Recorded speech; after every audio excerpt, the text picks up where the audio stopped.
Welcome to Tom Papa's Come to Papa.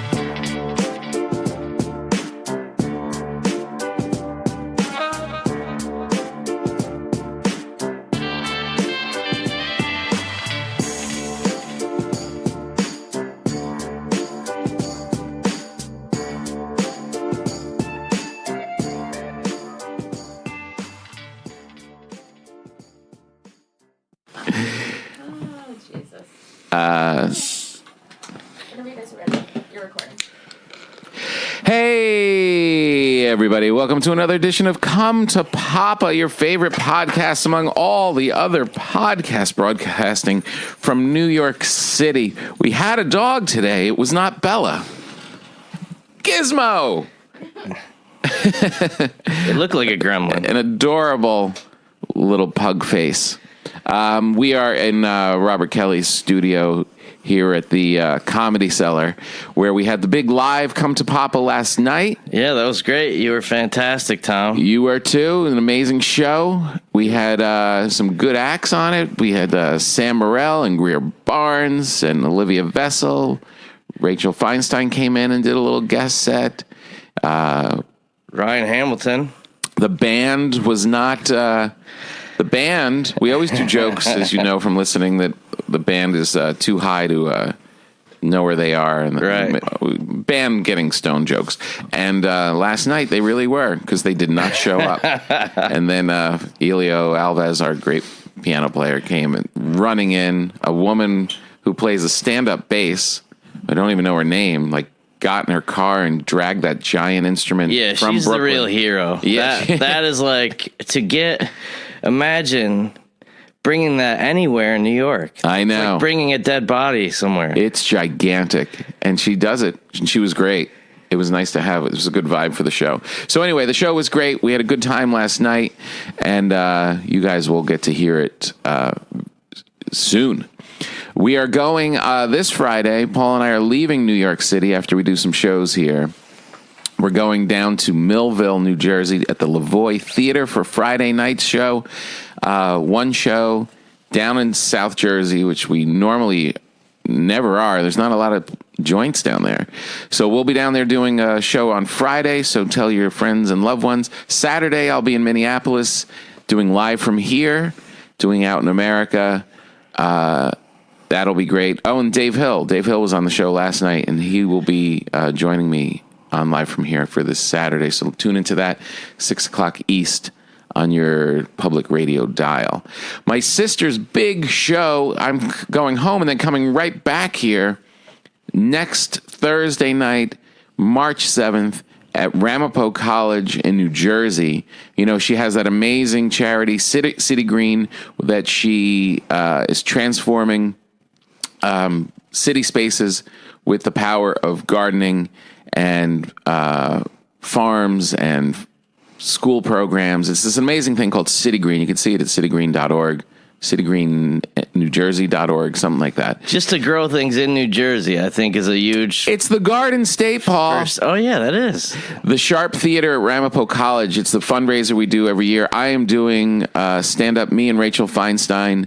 That will be next Thursday, March 7th. Come out, support it. If you want to go to the site, if you can't make it, you can also donate it. It's part of the fundraiser time of year. So that'll be a huge one. So there's all these are on tompapa.com to get tickets. I'm looking at the site right now. Fargo, Bismarck, St. Paul, Boise, Bozeman, Montana, Dallas, New York City, Northampton. It's all over the place. Yeah, you're crazy, man. I watched your schedule, and it's nuts. It is nuts. They should really give you a plane. If NPR could put some money together. Yeah, and you know what's kind of crazy is, you know, I've got the stand-up, and then we've got the Live from Here show, and then that little show that we did about baking bread and traveling around, that is, you know, in the background. Right. And we don't know, like, what's going to happen. Are they going to make some more? Or is someone else going to make some more? What's going to go down with that? And it's like, I love it, but it's a travel show. Right. And, literally, I made the declaration that I wasn't going to be on the road that much and kind of organize it so I could be around and my family and stuff, because they're only going to live with us for a certain amount of time. Right. And now I'm kind of banging it out like more than ever. So anyway, this is a big sob story to encourage you to buy tickets and make it all worthwhile when we go around. We had a great show in last week. We went to Ithaca, at Wilkes-Barre, and ended at the NJ Pack in Newark. Sold out. Big sold out show. That was great. All those were great. The scariest thing, I would say, that's happened to me in quite some time. I went up to Ithaca in an ice storm. And I was going the night before because it was, it's treacherous winter travel. And I get to Philly by surprise. They let us land. And it's snowy and stuff. And the flight's on time. That little commuter flight to go up to Ithaca. Mm-hmm. It seems like, oh, no, it was canceled. The one to Ithaca was canceled. Yeah. They rescheduled me to Syracuse. That one's on time. Okay, that's fun. I'm going to get there. I can't believe it. We're not even a delay. I'm going to be up there and wait a minute, in Syracuse. And then I got to drive an hour and a half to where? To Ithaca. Wait a minute. So now I need a rental car. And that ain't a highway, Jack. Yeah, that's the thing. Ice storm, frozen stuff falling from the sky. 1-lane road. Yeah. A 2-lane country road. Yeah. Swerving back and forth. A beautiful road if you're on a motorcycle in July. Mm-hmm. In a rental car in the dark with, sketchy wipers, frozen stuff, cars and trucks coming the other way, an inch to the side, good night, nurse. And I'm wearing my giant glasses. These glasses are not a prop. These are not, my eyes are not the best. And I've got to cruise through this storm. I got behind like a big ass truck. Yeah. And he was going slow. People were passing even. And I'm like, I'm staying right here. I'm going to let you be my sleigh. And then that worked out for a while. But then he bailed and I had to keep going. And that was pretty treacherous. Yeah, because you make no qualms about, I don't like driving at night and I don't see very well. That's what you say when I get in the car. Yeah. And, roads, lit up in a city, all that kind of stuff, fine. Yeah. But that was pretty, that was putting me to the test. It actually made me think my eyes aren't so bad. Yeah. Well, I also heard another thing that doesn't seem like the smartest thing to do is we had a great group of comics that I've known forever after the show last night. Yeah. And we were talking about the trip, and our buddy Mooney McCarthy is from Syracuse. Wow. And then Ryan Hamilton was with us, and he said that you called him while you're driving in this ice storm. Yes. That you can't see anything. Yeah, I did. And Ryan said, you probably shouldn't be on the phone right now, Tom. But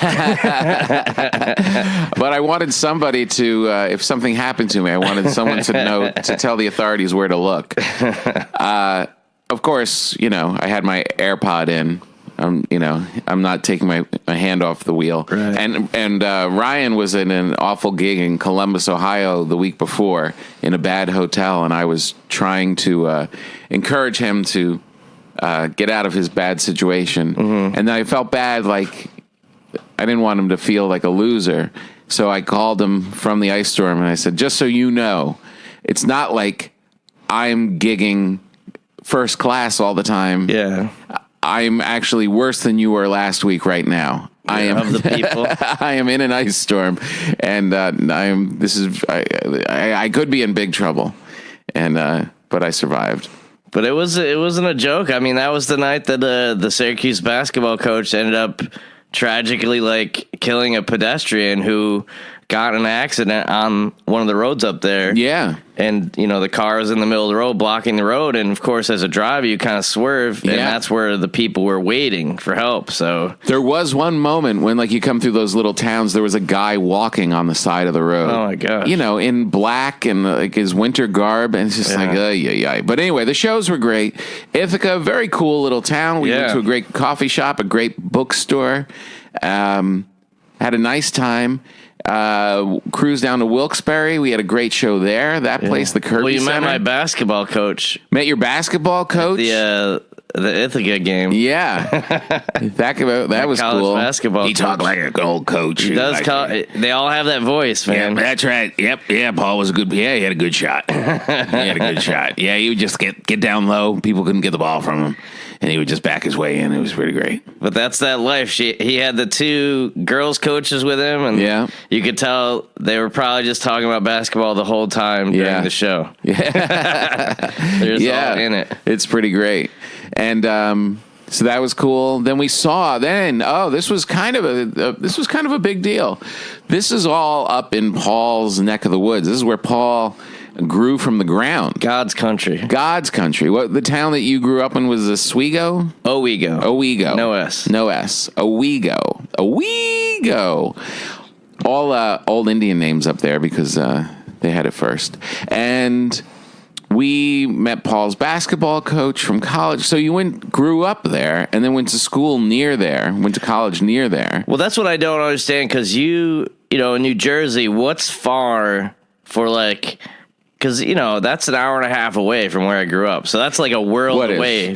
Where you went to college? Yeah. Yeah, no, when you go to college, you could be down the street. You're on a campus, you're gone. And people are always like, everyone knows you there. It's like, I don't know anybody outside of 10 miles. Like, we didn't even drive there. That was like far. Yeah. So it was cool to see where Paul came from. It made total sense because it's a cold place most of the year. You could tell that no people there have any color in their skin. Everybody there is white and whiter, and it's just a cold, hard place in the winter. Yeah, but very cool. And you could tell in the summer that it's the Finger Lakes region, and just gorgeous. I used to take my motorcycle up there in the summers and just cruise around. It's just a gorgeous place. We went to Paul's childhood home, which is now owned by some strangers, so we couldn't go inside. But we got to see the little house where little Paul's face stuck out through the glass. We saw it's right next to a park with a basketball court. How cool is that to grow up next to? Basically, you have a football field and a full court basketball court. Oh, come on. Forget about it. And it was a picturesque, Christmas story kind of lifestyle. 200 kids all living in the neighborhood at the same time, running around, playing your games. He showed me a place where he would go sleigh riding down onto a major highway, basically. A giant hill that went down into traffic. It was very cool to see where Paul came from. I always think about, that's ideal for kids, and I feel like all the parents made that choice for us. You know what I mean? Well, that's the cool thing, and neighborhoods are usually like this. There's a certain developments, certain homes all go up for sale or are built at the same time, and people kind of cycle through. You come in because it's got good schools, so young parents come in, we'll raise our family here, and that's what the whole neighborhood does. Then they get older, because now it's older, probably there's no kids left. Everybody sells and moves out, and then you got to wait a beat, like another 20 years, and then new families come back in with the kids, and it kind of recycles again. And but when you were there, I mean, that was it was like a contained, is up on a hill in just this contained neighborhood. So all the kids knew each other. That's where you trick or treat. That's where you really didn't. You were kind of in that bubble, because you really didn't have to go anywhere else. It's such a great thing. It's such a cool life as a kid. But the whole time we were there, you would point out things and say things, and you're like, but you got to get out of here. Like you had it's great as a kid, but then if you want to do something, be a comedian, do whatever, there's only so much you can do there. Yeah. And you were it was like, yeah. No, it was a great, it was a great place to grow up, and you had a lot of time to stumble onto things that you might want to do. So if you enjoyed playing basketball, or you liked writing, or you liked, doing activities, you had all this time to do it because there's no distractions. There's no... it's not city life. Drug dealers on the corner, or right? Shootings or anything like that. Yeah, I mean, we went to the other trip we went to. That kind of proves it. We could have gone to any house in that development, and all the doors would have been unlocked. Like I could have knocked on somebody's door, and they would have said, "Aren't you Paul Morrissey?" And they would have no idea that I ever left. They think I still live in the neighborhood. I just look. We went to the diner. We went to the Blue Dolphin Diner. Right after we saw your house, and that was like, it was all old people. Yeah. It was all older people. That's that live there Appalachian, now. where your movie, you were in Analyze This. Right. And that's where the first meeting of the Godfathers was. The first scene of that movie is Robert De Niro driving a tractor from that road to New York City. Right. It's so funny that the mafia would have thought, like, oh, we'll be safe up there. Nobody will notice. Yeah, no one will know. And, that diner was like, every plate, didn't matter what you ordered, every plate looked like a bowl of gravy. Right. Now you know I don't eat that stuff. Yeah. That'll be solid food. Yeah, that was pretty rough. And I had a Speedy, which you never seen before. No, I never had. Speedy. Yeah. I didn't even taste it. Oh, yeah, I was going to see if you wanted some. What'd you have, It was a Greek diner. I had a weird tuna melt. Oh, okay. Oh, yeah, that was the big tuna melt. I only ate a little bit. That's funny. Yeah. It was a great time, but it was a lot of driving for sure. Well, but tell them about the big stop. That was the highlight of the trip, other than the shows, which we never usually get an opportunity to sightsee and do this kind of stuff. But in Elmira, New York, which is a little out of the way, not too bad, Elmira was Mark Twain country, where the Quarry Farm, where he lived primarily as a summer residence and then moved there full-time later on in his life. And at Elmira College, they have like a little Mark Twain museum. And the coolest thing, and the whole reason we wanted to go there, because we've talked about this on the podcast before. Right. With our, we always loved Mark Twain's study, which was this octagon-shaped thing, a little like a little writing hut with a fireplace, and he would go out and he would leave his house and walk down on the property, get in his little study, and write. And he wrote everything there, like Huckleberry Finn and all this. I mean, Prince and the Pauper, a ton of it.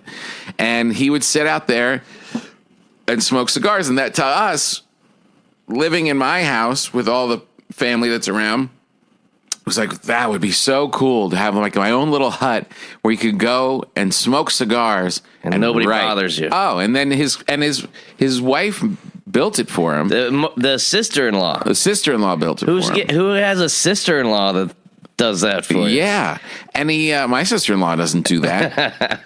I don't think she even gives me a present at Christmas. And his kids would have to make an appointment to go visit him. That's hilarious. Because it was work time. I mean, it really made me think like, this was no joke. Like nothing but writing was happening in this guy's life. But his children literally had to make an appointment to go see him. So anyway, they had that little writer's study in its original location, and they lifted it up after he passed away, moved it to Elmira College, and put it on the campus. Yeah, it's kind of just sitting right in the middle. Right in the middle. And it's only open in the summer months from like spring to like late fall. So it's closed now in the winter. But you could still like walk up and see it. So they say call if you want to make an appointment. So I called Elmira College, and I'm thinking in my mind, it's like, this is the greatest attraction in the state. Like it's going to be so packed. It's probably all booked up. There's no way we're going to be able to go visit. And I call and expect to have to leave my information and whatever. Some girl just answers the phone And I'm like, hey, I want to make an appointment. She's like, oh, I don't know. I work 2 jobs. I'm not going to be here. Technically, the campus is closed. I don't know if we can do it. I'll call you back. I'm like, why was there a big demand today? She said, well, one other guy called. Like, nobody really wants to go see this. This isn't like going to Great Adventure or Disneyland. But in my mind, it is. In my mind, this is, why wouldn't millions of people be trying to go see Mark Twain's writing location? Right. Like, I mean, what else? This is the greatest thing I've ever heard of. Yeah. We're the only ones interested. So, and I said, so she called back and said, we can't do it. Basically what she couldn't do, there wasn't going to be no one there with a key to let us in. Right. I said, well, can I just like walk up? Is it worth it to see it? And she's like, oh yeah. I mean, you can look in the windows and there's like an octagon. It's like all windows. I'm like, oh, well, all right. That's fine. We can get to it as long as I can like walk up to it. Right. So we went out of our way. We drive up, we park the car, and there it is. It's just sitting there. And it's the coolest thing that you've ever seen. It's like, it's an all fireplace, like old stone fireplace, this desk, hard chair, just a place to work. And we walk inside to the main old campus building where the museum is, and that's locked. And it's a cool church. And the first thing we said when we got up there, there's no way this is going to be open. The door opens right away. We walk in, you have this beautiful little church, and then we walk back to where the museum is. That's locked up. And I just start, this is like, I used to do this when I was. We're like sneaking around. You're sneaking around, and it's like when you go to a college camp, you try every door because they'll open. Yeah, it was closed. It was like a holiday or something, so there's nobody there. Nobody there. And I open up this one door, and it's the kitchen, and there's a guy sitting, like a worker, hiding from his duties, just like on a milk crate next to a sink. And I walk in and like the lights pop on. It was one of those sensor things. He's like, oh, hey. I'm like, oh, sorry. I was just coming through. And he was super friendly, and he had a key to the museum. Yeah. And he opened the museum and let us in, which is just a room. But we got to go in and see all of the Tom Sawyer stuff, which was so cool. Yeah, the first typewriter. Scrapbooks, everything. He says that he was the first person to use a type machine for literature. And it was a Remington 1, the first one ever made, this big ass thing. It was like the letters were all like were in a circle on the top of it. Super cool to see that. A bunch of other photos, a bunch of other stuff. The coolest thing, though, was his cigar box. Yeah. Where he would keep his cigars. It was the real box, 200 years old. It was at least, right? And and the little sign said he smoked 40 cigars a day. Yeah, that shoots our theory of he just wanted to smoke cigars to get people away from him. 40's that's a hard habit. Yeah, we used to say that he just smoked because he didn't like people around, but he was alone in there smoking 40 cigars a day, which is a very difficult thing. Like it's hard to smoke and write at the same time. I guess if you're smoking lefty and writing longhand, once his type machine came in, then you're not. My thing is, I think he just liked having one burning just for atmosphere, Just keep it all the time. Yeah. He must have smelled terrible. There was a guy that came to my daughter's choir concert the other night, and he smoked cigars in his car. This guy walked in to the room, and you smelled him from across the way. Yeah. And it's not like that pipey or even good cigar smells. Even a good cigar, after it settles into your skin and your clothes and your hair, it smells like an ashtray. Right. And this guy walked in, and I'm a fan of cigars. This guy, I smelled him from across the way.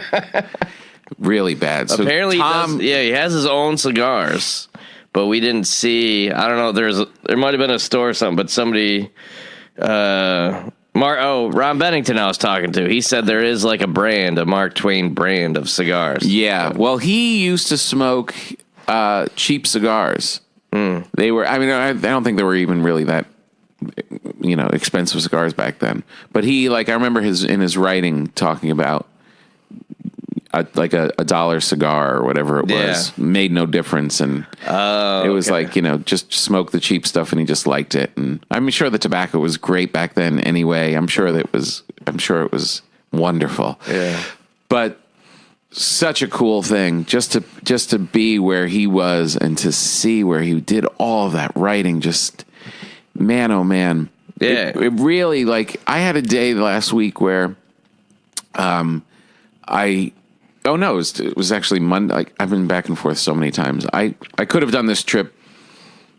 We were literally Saturday night in New York doing a show, and when here we are on Tuesday night, we were doing a show, and instead of just staying in New York, I got on a plane at 4 a.m, went home for 2 days, and came back just to see the family, to break up the trip, which was great. It was worth it. Yeah. But on Sunday or Monday, one of the days, I had a lot of writing to do. I have all these Live From Here and all this other projects to do, and I'm writing, and like, this is the problem with that kind of work, is that the minute you say, I'm going to the store with you to pick up some food to my daughter or whatever, the whole writing thing is blown out of the water. Right. Because then you come back, then you unload the stuff, then you start mixing some dough, then you try and go back, then the dog wants to walk, then your wife comes in. It just escalates. So you've let the world in. Yeah. You can't let the world in. It's why writing is such an isolating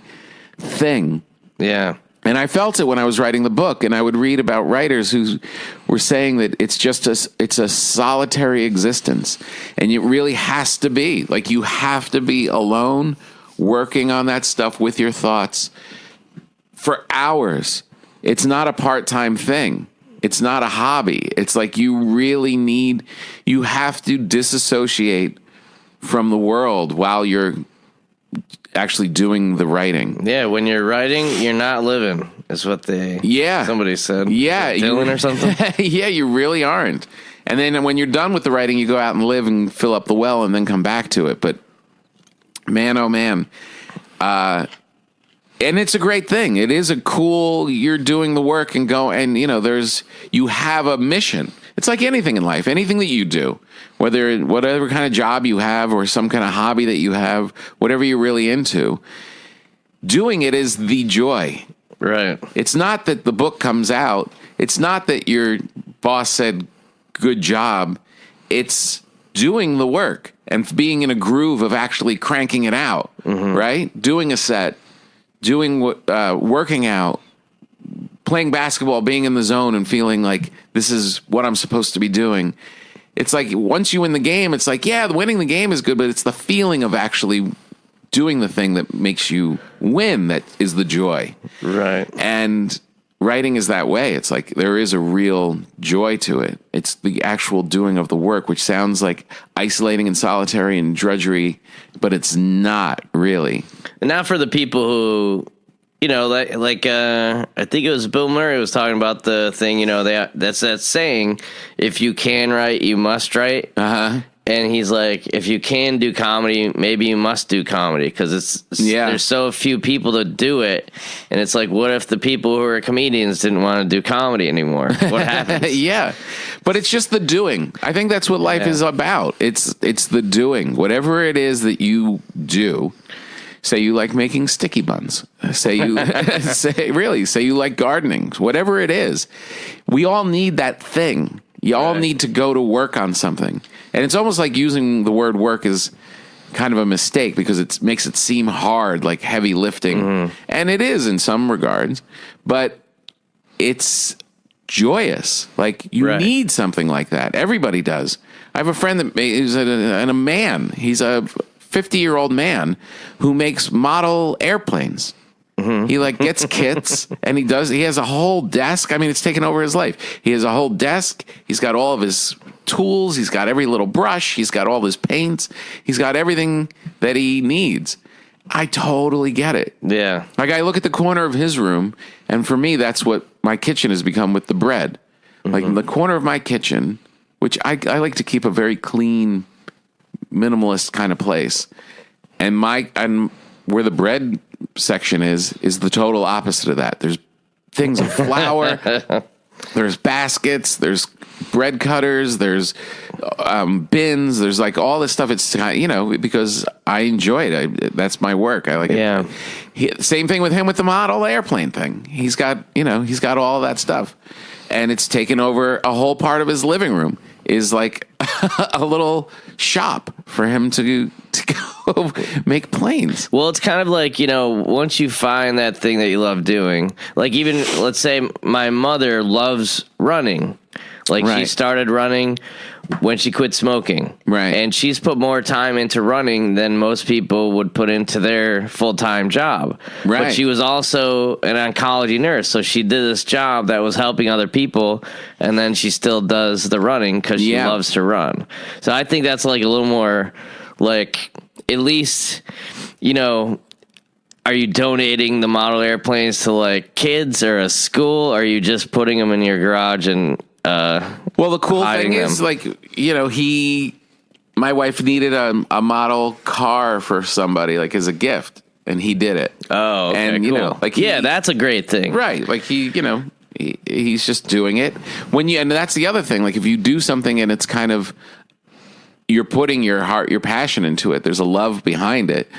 Good things kind of come from those things. Like your mother running and loves it, and then she starts helping other people. Yeah.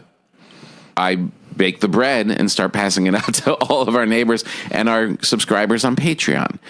You know what I mean? Like it all kind of flows. Like it becomes a force. It becomes something that you do that isn't just you. It's you and the people that you know and the people in your community. Right. Do you think it always turns into that, or because the one major one that you dodged was, and I learned my lesson in this kind of early, is video games. Mm-hmm. Video games are just hours of wasted time.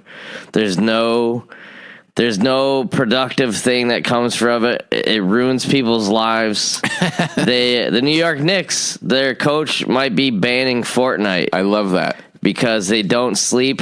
He said that the reason that they're the worst team in basketball is because of Fortnite, and the players agreed. Yeah. Like we are spending too much time. Yeah, they're playing until 4 a.m. and they're getting high probably, and not focusing on basketball. But I tried to see something productive there because that's what I mean. If I had a kid who was great at video games, that's like a tough one to like be like, hey, you got to have a limit on that. Yeah, I know. The one positive I could say that's different than when we would play video games is that there's a sense of community. Right. These guys are just by themselves in the basement. Yeah, but there's a sense of community in that you can play online now, and you have your friends, and you're all like... I watched, because I don't play it, I watched Fortnite on... Was it like Stitch or whatever? Stitcher, yeah. You can watch people I'm like, there's a whole channel and there's like people that make real money playing video games. Yeah, that's how lazy everyone is. They'd rather watch somebody else play than play the video. But then I watched it and I was like, I got it. Like I understood, like it is kind of interesting watching it, and the host is funny and people are, ragging on him as he's doing it, and they're all talking back and forth, and that's a sense of community. It's it's not the classic. No, I get it with maybe like a special needs kid or something that's kind of left out of regular sports. Right. If he's good at this video game, it's cool. Yeah. To interact and stuff. I'm talking like adults, our age that are spending 5 hours. We talked about it because you tried to do it and you couldn't even force yourself to do it. I couldn't get. I had an Xbox that someone gave me. I bought the game that Bobby Lee plays, Fallout or something. Yeah. I got the whole thing. I hooked it up to the TV. I was like, I'm gonna just at least open my mind enough to see what this is all about. Yeah. I lasted 20 minutes. Yeah, there's no... I tried going through 20 minutes. I got killed by these cockroaches. Back to the beginning. I was like, I'm out. I can't do it. I have no time. Every city we go in, GameStop is everywhere. Right. Those stores are everywhere in high-profile places of every city. Mm-hmm. And it's intriguing. You're like, wow. The worst thing that could happen to me is that I walk into a GameStop, find an amazing handheld game I can play on the road that's beautiful graphics and fun to play. That would be the worst thing that could happen. Yeah.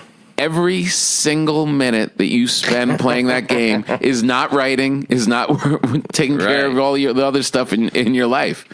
But, you know, we're also men, relationships, careers, stuff to do.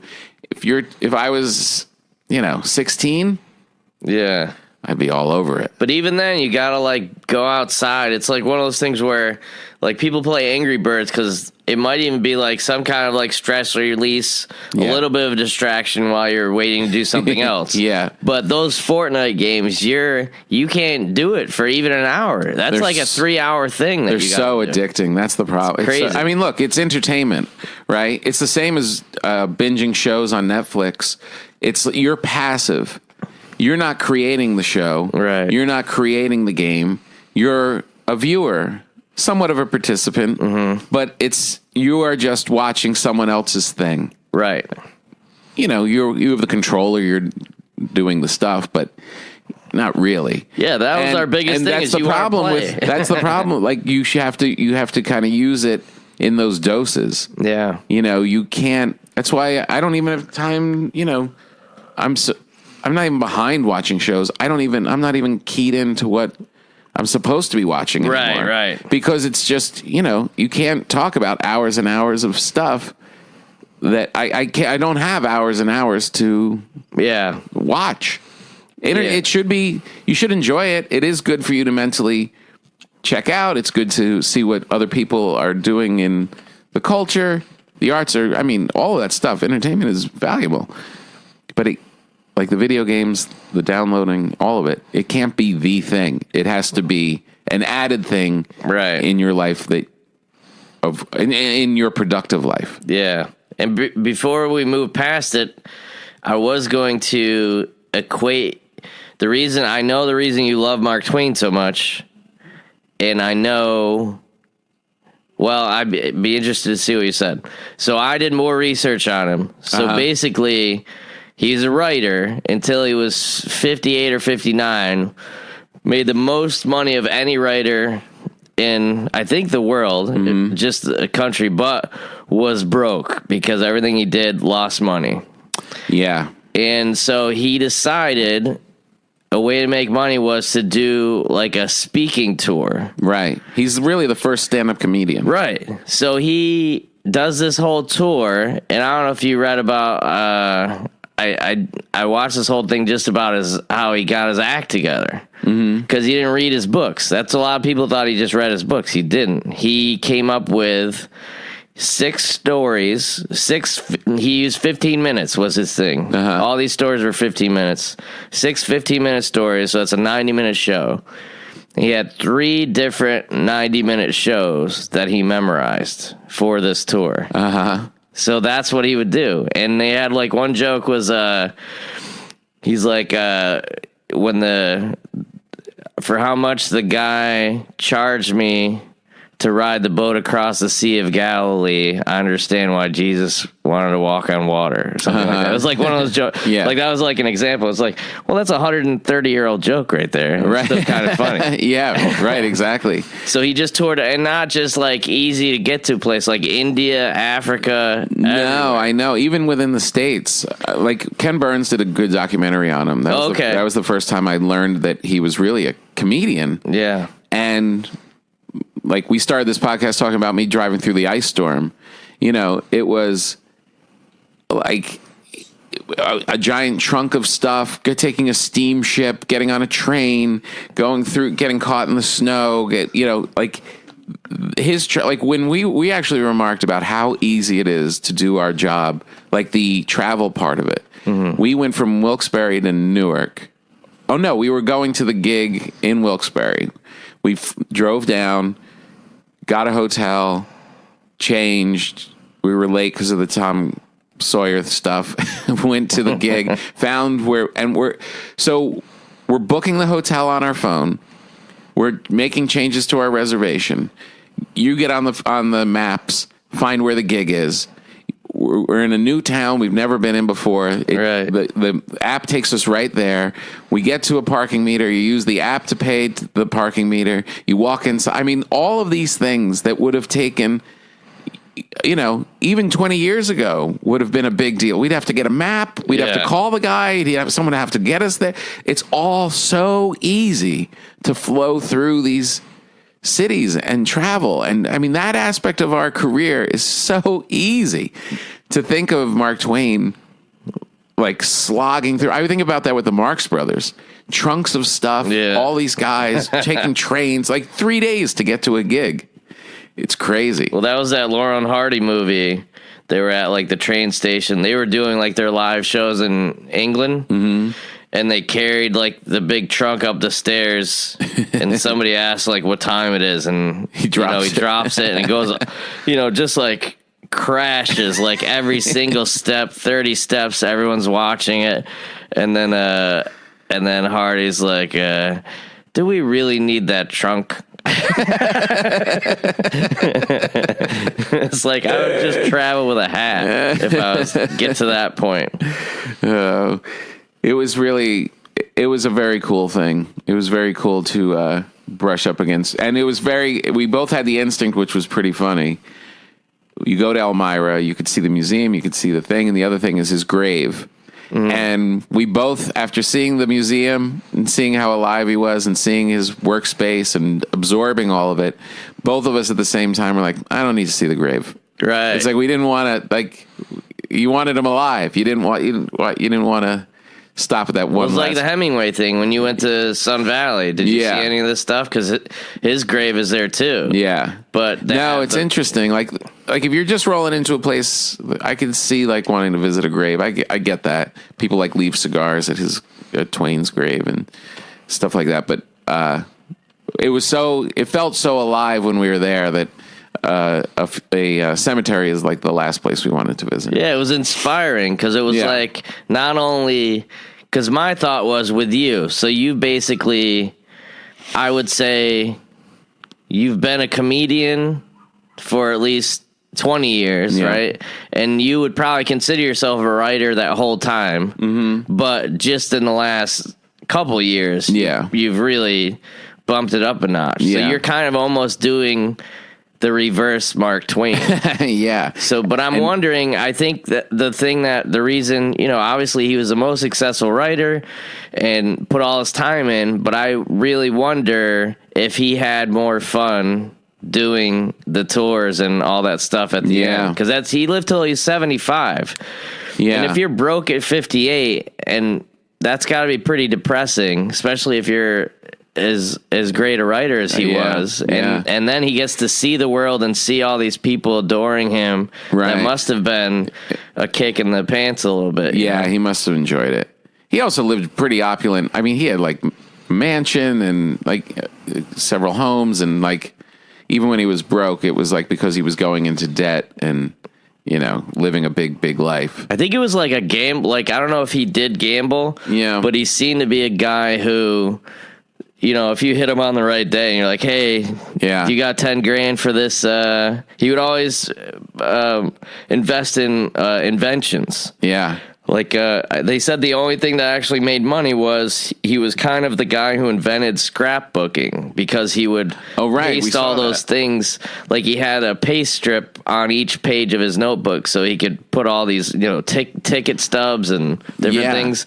And I guess that was like the one patent that actually made money. Yeah, it said like he created basically like a photo album. It like had like sheets that would hold things that you would get in place. And I think it said it sold like 30,000 the year it came out. Oh, really? Yeah, which was a big deal. Yeah, it's selling a but he did like some kind of typewriter that didn't really catch on, and then he did like a couple other things, and he just lost money left and right. That's that's kind of like the old thing. It's like you got to stick with what you know, and like you always see like even like with the bread thing, it's like I'm going to open a bagel shop. Really, Tom? What do you know about ordering the materials and the payroll and the insurance? And it's like stick with what you know. Yeah, write funny stuff, tell funny stuff, and shut your trap. Well, that's the thing that's kind of changed, because I remember, growing up, if somebody was like an amazing actor, and then even tried to sing or dance. Yeah. It was like, buddy. Yeah. Well, we were in a car when they were playing Eddie Murphy's Party all the time. And it was such a weird, it was like, oh no, everyone was Eddie Murphy fans, SNL, comedian. And then he became such a big star and thought he could sing. And everyone was like, oh no, don't do it. But that's changed. Yeah, and looking, if that was somebody else, I was like, oh, that's a pretty good song. Yeah, it wasn't a bad song. I mean, look, it's 2019 and it was still being played on the radio today. Right. Like, we just ran into it. But now it's like, man, there's a guy. They had some link of, I think he plays for the Bucks, but he's got a real estate company. Yeah. Everybody has like 9 companies now. There's nothing.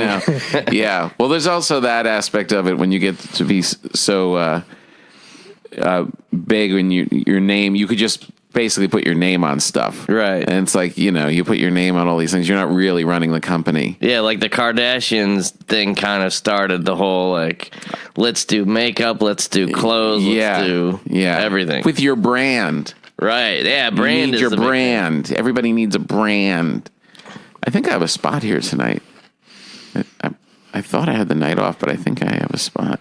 Yeah, that was we got a good group together last night. Yeah, it was your high great. school buddies, but we had our buddy Ari, Moody McCarthy, Ryan Hamilton, Robert Kelly, Ron Bennington was walking by. Yeah, that was like a really cool group because that upstairs room is a little desperate sometimes. Like there's a lot of people, a lot of like aspiring comics hanging out, hoping to talk to the right person. And Dave Attell stopped by. I never really noticed those guys. Well, I get the feeling because when I'm there doing, the show, and guys that weren't here when I was in New York, they're like, oh, who's that guy? Why is he on the show? What did he do? And then you don't want to be that guy who's like, oh, I did Letterman. I had like 7 other network TV spots. Pretty funny. These guys all know who I am. And there's such this little competitive thing of like getting spots. I always hated that aspect of any club. Yeah. The Comedy Store is kind of like that too. Everyone's always like, I only got one this week. Then they don't want to leave town. They go there every single night because if they miss a night, then maybe somebody else gets something. It's funny. No, it's always, that's, it's such a kind of a corny term to say like your home club, but home is definitely an operative part of the cellar. It's like, you just know, like tonight I have to move uptown because I'm staying in a different hotel because I'm doing this charity. And it's like, all I do in New York is stay downtown because of the Comedy Cellar.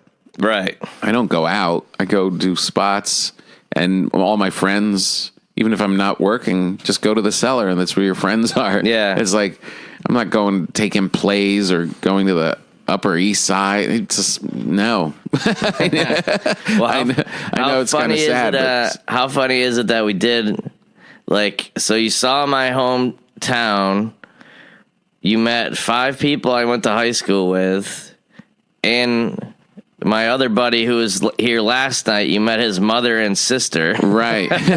Yeah. You almost feel like you're like, grew up in my town now. I know. I've seen everybody. Your buddy asked us to come to his restaurant, but the hook was tequila. Oh, yeah. I'm like, I don't know if I can do it. That's the boozy one. I'll see if there's like a food one, because he did do a burger place and then like an Italian place. Oh yeah, because I told him about the bread thing. And he lives here in the city. Yeah, he lives pretty close to where I'm staying. Right. So, that's cool. But he travels. He travels a lot, but he's got a couple restaurants here in town. So. Right. That's pretty cool. Yeah, that was great that you met like so many, because the town is only, it was like Paul Morrissey, This Is Your Life. Yeah, but for you I think it must be weird because it's like, wait, so I've met everyone from this town? Like, I think pretty much. There can't be many left. It was a small place. Yeah. I mean, it's only I think it's 8 or 10,000 people. Yeah. And you've met at least 100 of them. Well, I knocked out 3 last night. I had 3 buddies from high school come to the show. Right. So who are those guys? They were my good friends from high school. I had a good high school crew, and we all are still in touch and hang out and stuff. Those weren't the Yankee guys, right? Yeah, they were. Oh, yeah, that's right. Yeah, they knew you from the Yankee game. I remember that, yeah. Yeah. The one guy. Yeah. 2 of the 3 were the Yankee guys. Baseball has started. Spring training is up. You can actually watch games now. Yeah. Oh, it's so exciting.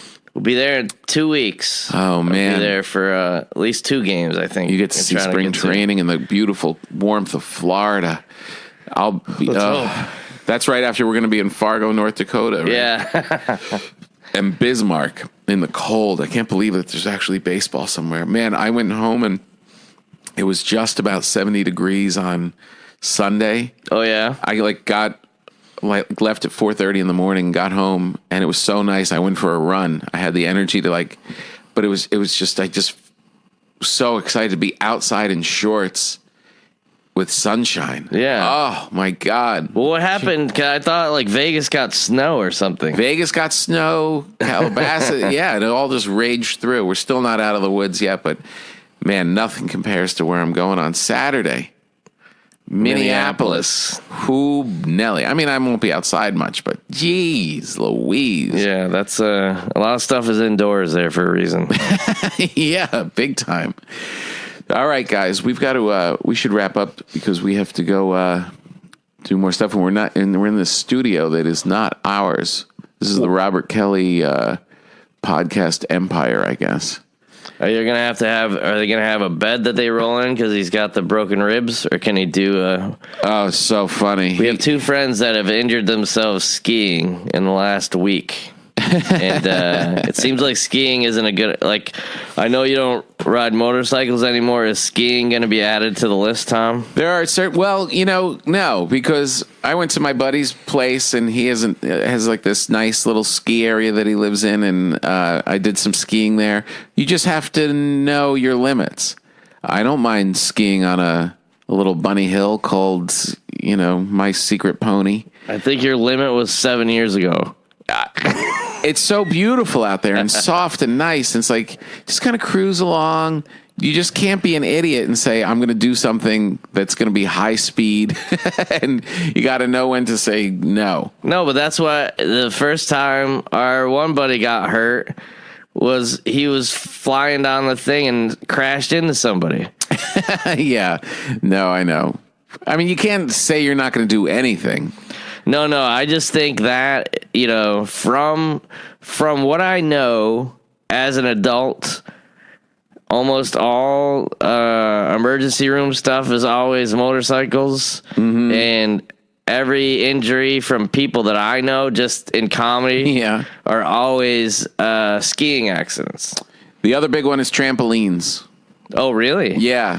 I talked to someone from the ER and they said there's a lot of trampolines send a lot of people to the emergency room. I mean, I would guess skateboards for kids, but adults, I think there's more people who did somebody did a rotator cuff. Robert Kelly was on a giant inner tube. Yeah, he had the video. And went flying down and went so fast because he's so gigantic. And he went past where the snow was and hit dirt. Right. And the he broke the enclosure. And the tube stopped and he didn't. And he flew off and landed and broke his rib. It was like the scene in Christmas Vacation where Clark Griswold went flying into the... And he said he didn't want his kids to be nervous. So he went and hid behind a shed and called an ambulance. He pretended like he was okay because he didn't want his kid to freak out. But that's what I mean. Imagine you do the snow tubing and you're doing a reasonable speed, and then Robert Kelly's flying behind you, lands right on top of your head. My next thing is in a warm climate. I have a gig in the Caribbean, and the guy's like, "What activities you want to do?" And there's a jet ski, snorkel thing. Snorkel is I can handle that. The one thing I will not do, which he's trying to get me to do, is go in a submarine. Like a snorkel submarine, like a glass boat that goes under the water, and you're sitting there with 12 other people. I'm worried about your ear I'd with freak out. I'm worried about your ear with the snorkeling. Snorkel, no, but scuba, snorkel is my speed. You float on the top and you just kind of look down and we're naming the 5 things that Tom shouldn't be doing anymore. So it's motorcycle, 100%. skiing, 100%. which he doesn't agree with. Is there any more? He's a trampoline. You're not going to trampoline, are you? no trampolines. What are other dumb things that my friends do? That I'm not gonna do Helicopter anymore? ride. No, that's fine. That's fine. Google it. Every single day, there's a Hawaiian helicopter that lands in a volcano or a lake. No, but that's different. Yeah. No, that's what I mean. You're gonna go to Hawaii and you're like, oh, No, but I'm scenic saying it's different. Like helicopter. we're talking about physical things that Oh, you right, shouldn't be okay. doing anymore. I'm not going to twist my knee in a helicopter. I might die, but I'm not going to come out and have to. Well, your bit is about zip lining. Would you do that? Yeah, no more zip lining, no parasailing. Yeah, parasailing's bad. That's out. But this isn't a physical. The idea of getting in a quote unquote submarine with like 15 tourists, and they take you down to go like look at the coral and stuff. That's fine. I would have a claustrophobic moment, I think, in that. Claustrophobia. That's not a physical. No, I know, but it is claustrophobic. I'm just saying that's something I will not be doing on this trip. I don't think I can get in there and feel. I think I would scrape everybody's eyes out and make them go to the surface. I'm not doing it. Good thing you didn't go in the Navy. Yeah, no way. Whenever they do those Navy movies and stuff, and they send the guy like upside down in a little capsule in the pool, and they freak out, and that would be me. I totally wouldn't make it. Yeah, I don't know. What about horseback riding? That's the other one. I can do horseback riding because whenever I do it with that when they put you, because I'm the biggest one in the family, they put me on the fattest, oldest horse. One word, Tom. Superman. Yeah, he fell off and. Christopher Reeve got thrown off a horse. But he was like trying to jump on like a giant. Oh, was he? Yeah, he was on a massive horse and doing stuff. I'm faster than the horses they put me on. All right, we got to get out of here. If you're a Patreon subscriber, we are not going to be posting the bonus episode right now. We're going to post the live show for you later this week. Thank you for subscribing. You guys are the best. And everybody else, enjoy your life.